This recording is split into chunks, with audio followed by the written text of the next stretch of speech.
इस आयत को जरा हम देखें, जो लेसन हम आज देखेंगे वो भजन संहिता की पुस्तक उसका 90 अध्याय और 12वीं आयत। भजन संहिता द बुक ऑफ साम चैप्टर 90 और इसकी 12वीं आयत पहले देखें। 12वीं आयत में लिखा है कि हे परमेश्वर, हमको अपने दिन गिनने की समझ दे कि हम बुद्धिमान हो जाएं। परमेश्वर हमें अपने दिन गिनने की समझ दे, हमें सिखा। परमेश्वर तू हमें बता, हम इस बात को सीखे कि हमें हम जो जीवन जो काट रहे हैं, इस संसार में जो काट रहे हैं, हम इस बात के बारे में सोचे, विचार करें, एहसास करें कि जीवन हमारा बहुत छोटा है, हमारे पास बहुत थोड़ा सा वक्त है। हम हमेशा के लिए यहाँ नहीं हैं, एक छोटा सा वक्त हमारे पास है। इसलिए हमें बड़ी समझदारी के साथ अपने जीवन को इस संसार में व्यतीत करने की आवश्यकता है। देखिए, परमेश्वर के बारे में, महान परमेश्वर के बारे में, परमेश्वर जो है वो परमेश्वर है जो जीता परमेश्वर है। हम मसीहों का जो परमेश्वर है वो एक जीता परमेश्वर है, वो एक मरा हुआ परमेश्वर नहीं है। हमारा जो परमेश्वर है वो जीता परमेश्वर है। यीशु मसीह मुर्दों में से जी उठा परमेश्वर की सामर्थ्य से। कोई भी संसार में ऐसा व्यक्ति नहीं हुआ जो मुर्दों में से जी उठा, लेकिन प्रभु यीशु मसीह पिता परमेश्वर की सामर्थ्य से वो मुर्दों में से जी उठा। तो हमारा एक जीता परमेश्वर है।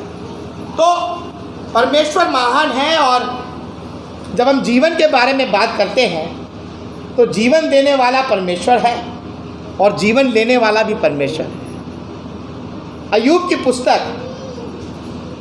की पुस्तक उसका 12 अध्याय और 10 आयत, जोब 12:10, वहाँ पे इस प्रकार से लिखता है कि हर एक उसके हाथ में, यानी परमेश्वर के हाथ में, एक एक जीवधारी का प्राण और एक एक देहधारी मनुष्य की आत्मा का प्राण, उसकी आत्मा उसके पास। यानी जो जीवन जो है वो परमेश्वर के हाथों में है। हर एक जीवन, ठीक है, हर एक जीवन, मनुष्य की आत्मा, उसका प्राण, वो परमेश्वर के हाथों में है। वही जीवन दाता है। ठीक है, ये जो जीवन जो हम जी रहे हैं ये अपने आप से नहीं जी रहे हैं। कई बार लोग सोचते नहीं, हम अपने आप से जीवन जी रहे हैं। हम खाना खा रहे हैं और उस खाना खाने से हम अपना जीवन जी रहे हैं। हम अपने आप जी रहे हैं। हमें परमेश्वर की आवश्यकता नहीं, परमेश्वर नहीं दे रहा जीवन। लेकिन बाइबल हमें सिखाती है ये जीवन जो हम जी रहे हैं, हम जो इस पृथ्वी पे जिंदा है, वो परमेश्वर की वजह से। तो उस महान परमेश्वर को हमें अपने जीवन में हमेशा धन्यवाद देने की आवश्यकता है। और एक जो पाठ जो कोरोना काल ने सिखाया, ये भी एक पाठ है, बहुत से पाठ सिखाए कि मनुष्य को अपने जीवन में हलीम होने की आवश्यकता है, दीन होने की आवश्यकता है। कभी ये ना सोचे कि मैं ये हूं, मैं वो हूं, मेरे पास ये है, मेरे पास वो है। कईयों के पास बहुत कुछ था कोरोना काल में। ऐसे लोग संसार से चले गए, बड़े लोग, उनके पास पैसा था, बहुत पैसा था, लेकिन वो पैसा सब यही कर गए। उस पैसे पे वो घमंड करते थे। हमें किसी चीज की आवश्यकता नहीं है, परमेश्वर की आवश्यकता नहीं है, खुदा की आवश्यकता नहीं है। लेकिन कोरोना ने उनको हलीम बना दिया, दीन बना दिया। उनको यह पाठ सिखाया, चाहे तुम कितने भी बड़े हो जाओ, तुम्हारे पास कितना भी पैसा आ जाए, खुदा है, परमेश्वर है। वो कभी भी तुम्हें बुला सकता है, कभी भी तुम्हारे प्राण तुमसे ले सकता है। क्या कर लोगे? सब यहीं का ही रह जाएगा। लेकिन मनुष्य जो है वो सीखता नहीं है। देखिए 3 साल, भाई निराला ने बोला 3 साल हो गए, लोगों ने कुछ सीखा, लेकिन फिर बाद में सीखने के बाद दोबारा उसी पे लौट गए। जैसा पहले वो सोच रहे थे जैसा पहले वो चल रहे थे वैसे ही वो चलना उन्होंने शुरू कर दिया। इस बात को देखते हुए, इस बात को समझते हुए कि हम किसी चीज का घमंड नहीं कर सकते। किस बात का घमंड? जो कुछ भी हमारे पास है, जो कुछ भी हमने प्राप्त किया है, वो परमेश्वर ने हमें दिया है। हाँ, हमने मेहनत करी है, हमें मेहनत करनी है, लेकिन जो कुछ भी आज जो हमारे पास है, हमारे पास घर है, खाना है, वो परमेश्वर की तरफ से है। हमने अपनी तरफ से उन चीजों को नहीं कमाया। और इसी बात को याकूब कहता है, याकूब 1:17 कहता है कि हर एक अच्छा वरदान और हर एक उत्तम दान ऊपर से है, ज्योतियों का जो पिता है उससे हमें मिला है। हमारा जो पिता परमेश्वर है वो ज्योति है, वो लाइट है।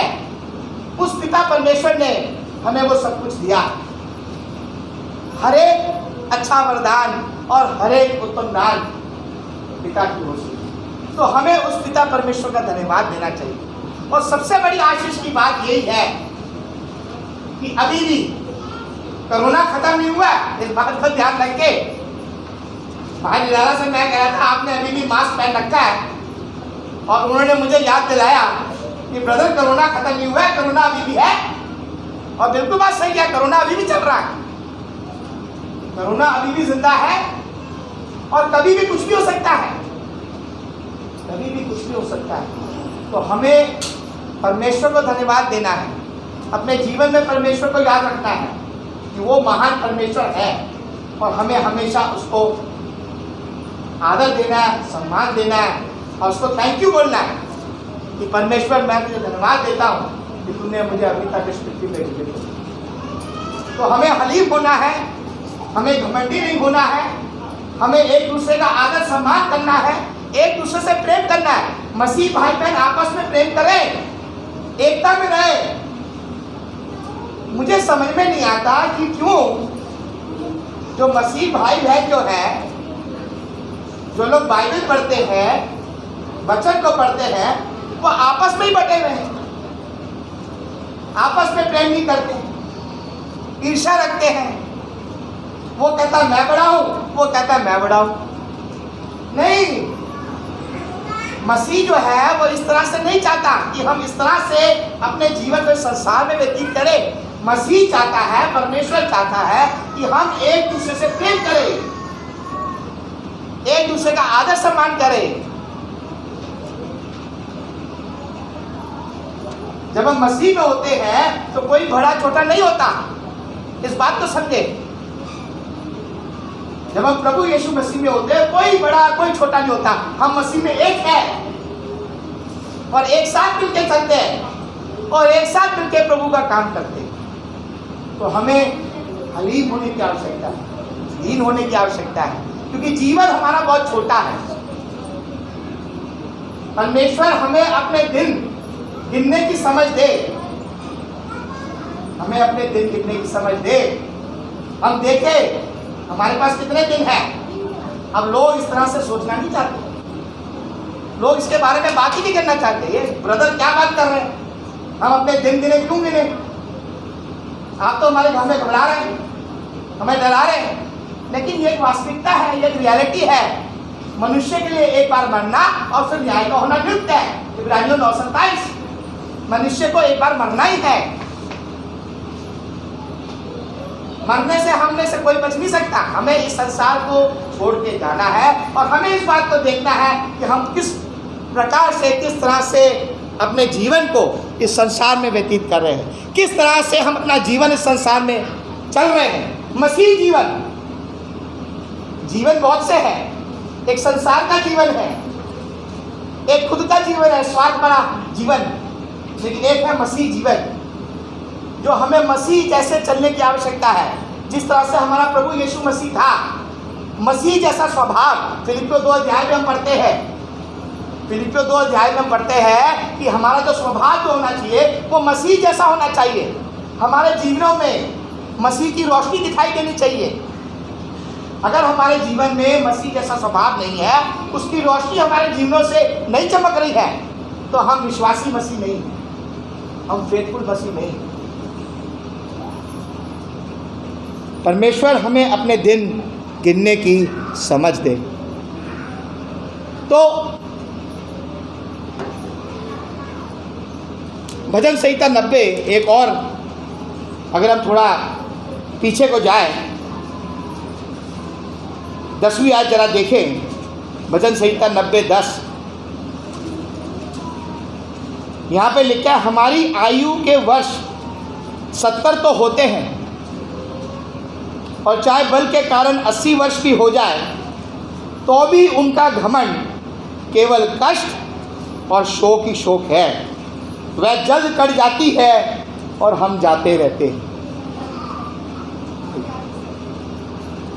इंसान, एक ज़माना था, एक समय था जब लोग काफ़ी साल जीते थे, 90 साल 100 साल आसानी से क्रॉस कर लेते थे, पार कर लेते थे।